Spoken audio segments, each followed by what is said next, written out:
नमस्कार, आईच्या किचन मध्ये स्वागत। आज दाखवत आहे काकडीचा कायरस।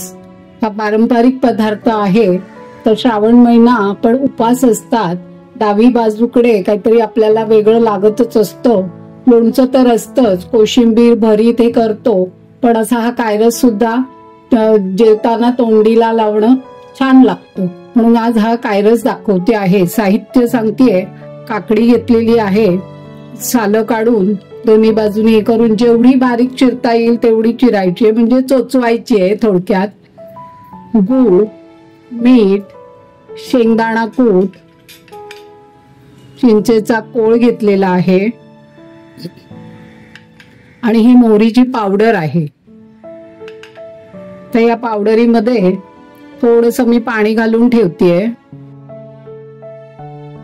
ही साधी आपली मोहरी असते, ती मिक्सरला फिरवलेली आहे। काकडीची सालं काढून दोन्ही बाजूनी हे करून घेते। कधी कधी काकडी कडू असते, ते चव घेणार आहे आणि मग बारीक जेवढी बारीक चिरता येईल चोचवणार आहे। सुरीवरच, धुळीवर पण करू शकता।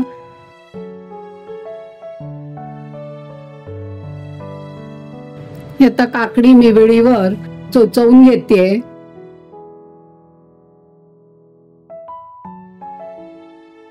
हे बघा, जेवढी बारीक कराल तेवढी छान लागते।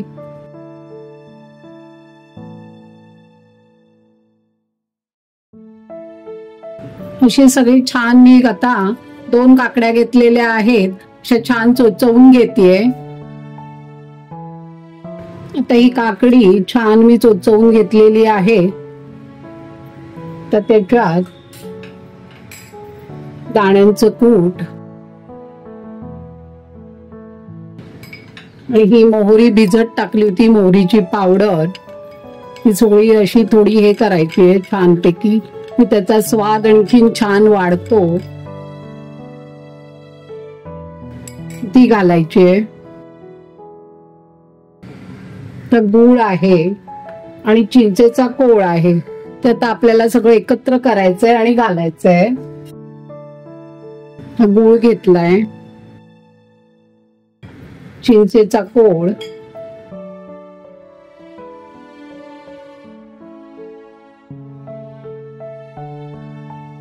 हा गूळ आणि चिंचेचा कोळ सगळा घालायचा आपल्याला। चवीनुसार मीठ,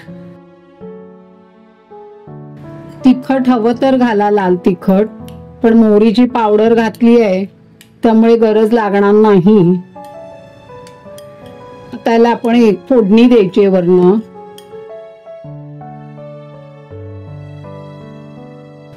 आता छान तेल तापवून घेतलंय, त्याच्यात जिरं टाकायचंय, मिरच्यांचे तुकडे, हिंग,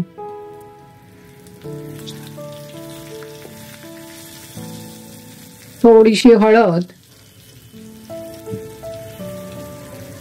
मी आता अशी छान खमंग फोडणी याच्यावर घालायची आहे। फोडणी वाया नाही घालवायची। मी वर थोडी कोथिंबीर। काकडीचा कायरस तयार आहे। आस्वाद घ्या, लाईक करा, शेअर करा आणि कमेंट्स करा।